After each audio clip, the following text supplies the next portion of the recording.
Buona giornata, benvenuti e bentrovati al nostro appuntamento dedicato al mondo dello sport. Vedete Veneto Globe Sport in onda attraverso la nostra web tv www.venetoglobe.com e sul digitale terrestre attraverso il canale 95 per Veneto e Friuli Venezia Giulia di Caffè TV 24, l'emittente che si vede in tutto il nord Italia, Marche e Emilia Romagna comprese.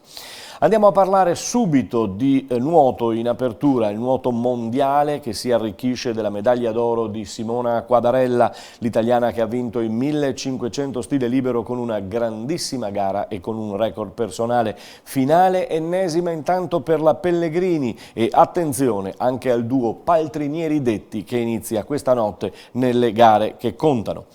Tour de France, più che mai nel vivo, caldo africano, si sono toccati i 43 gradi sulle strade e tanta fatica per i corridori, parzialmente mitigata dalle centinaia e centinaia di borracce con i sali naturali che i corridori bevono in gara. Da domani i corridori vedranno ancora la strada salire, sono le ultime tappe prima dell'arrivo sugli Champs-Élysées a Parigi. Inizia anche il Giro del Friuli, ci sono 5 tappe, oggi la Mestre, diciamo così, è un circuito cittadino che inizierà in ora serale alle ore 19:30, il tutto terminerà intorno alle 20:30 dopo un'ora di corsa, domenica arrivo a Trieste. Nazionale di basket, da ieri in ritiro a Pinzolo dove gli azzurri rimarranno fino al 29 luglio, esordio poi il 31 agosto contro le Filippine.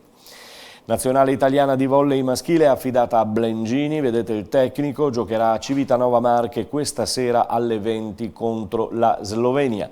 La nazionale maggiore femminile invece di Davide Mazzanti, questa sera ad Alassio, al Pala Ravizza, disputa il primo dei 2 match contro la Turchia, si scende in campo alle 19, secondo match domani. Tra le 16 convocate la piacevole ricomparsa di Raffaela Folì.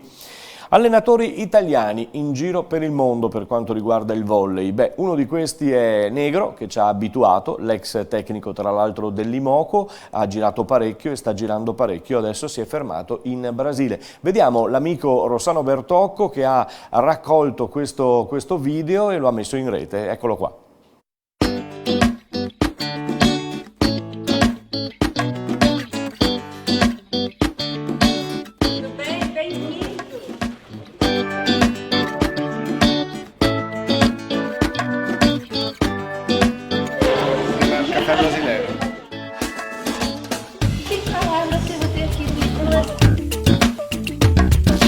Bom dia.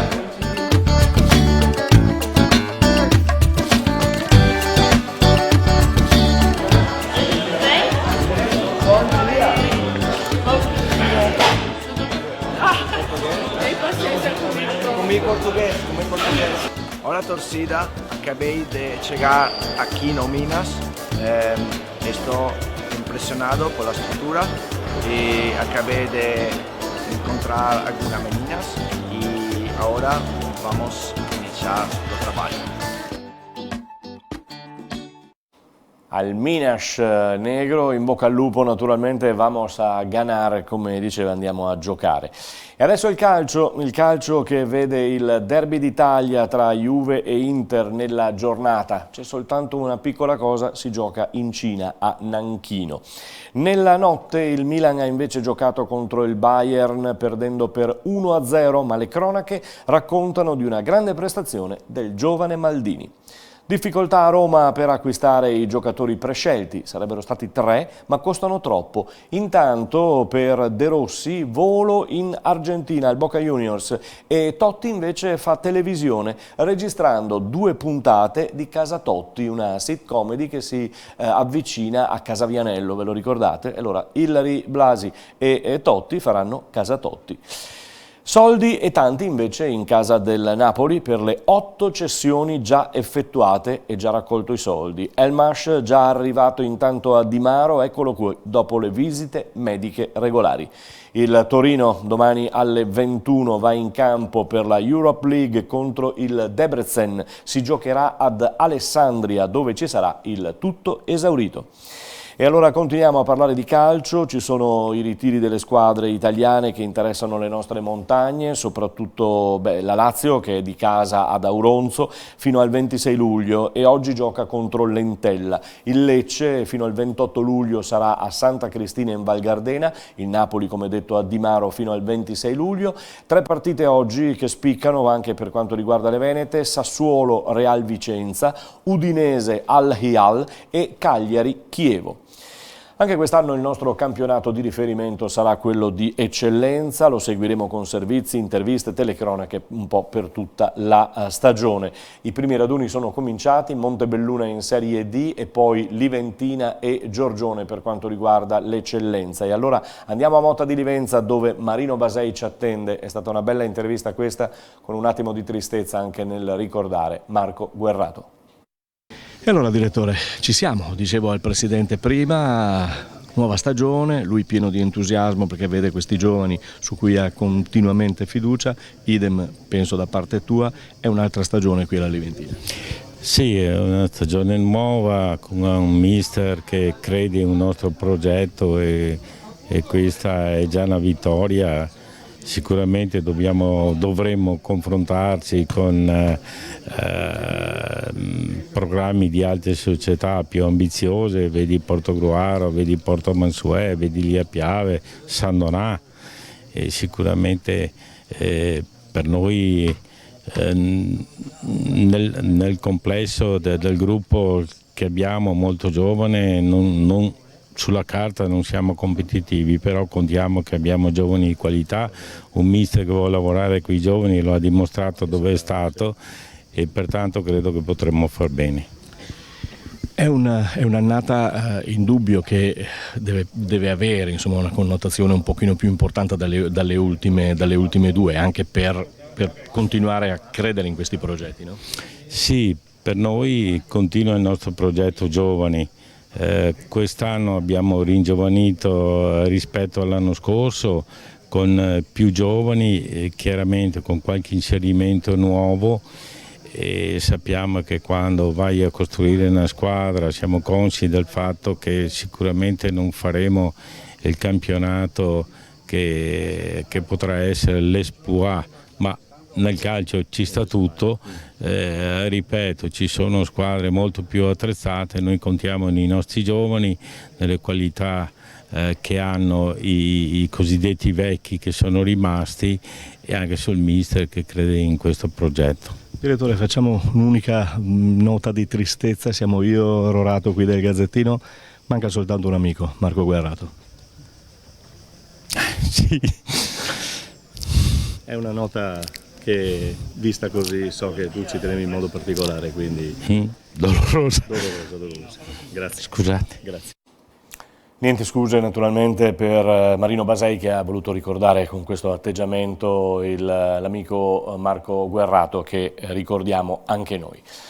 Dopo il primo acquisto della TVB De Longhi arriva anche il secondo, il primo era Jordan Parks, il secondo è Isaac Fotu che vedete alla grande, questo neozelandese che dovrà rinforzare ulteriormente la formazione della TVB di Max Menetti.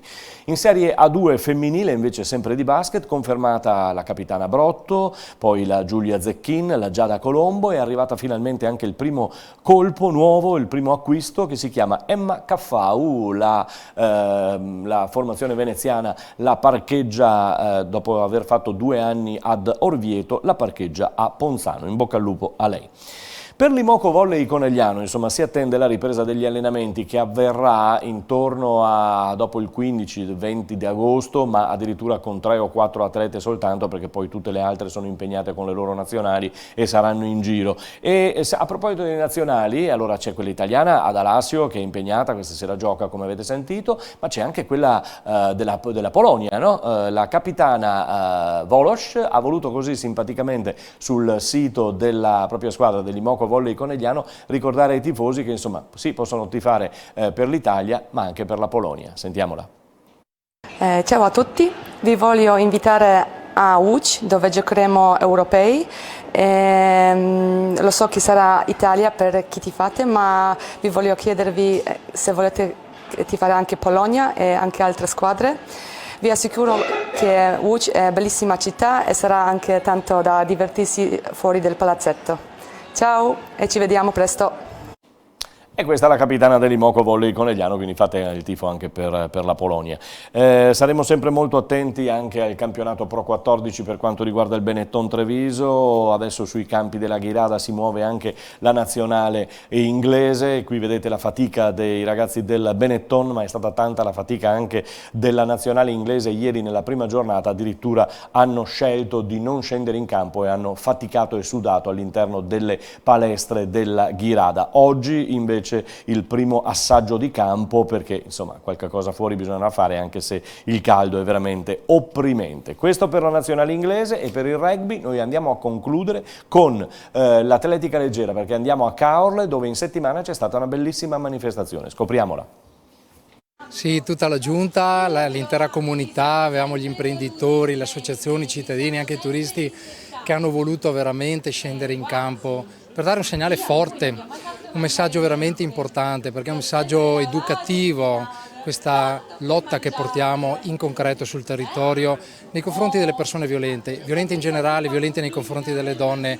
È un messaggio importante che vogliamo far passare attraverso una forma di istruzione e di educazione ai nostri giovani, ai nostri ragazzi, perché poi alla fine sono i cittadini del futuro e quindi è a loro che dobbiamo trasmettere un insegnamento che è importante, lo impariamo noi e lo trasmettiamo a chi dopo di noi. La comunità ha dato una grande risposta, eravamo in tantissimi e io credo che attraverso lo sport, attraverso le forme di cultura, di istruzione, attraverso l'insegnamento sia possibile fare molto. Caorle oggi ha detto no alla violenza e lo ha detto in grande numero e con un grande messaggio che trasmettiamo a tutti.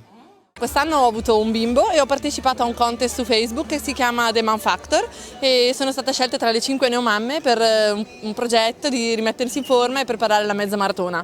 E quindi mi sto allenando spesso, allora quale occasione migliore per unire l'utile al dilettevole e a quello che devo comunque fare. È brava la Barcellini, che lo ricordiamo è diventata una giocatrice della Team Spes Conegliano, quindi nel prossimo campionato la vedremo in Serie C. È tutto per oggi, ci risentiamo domani.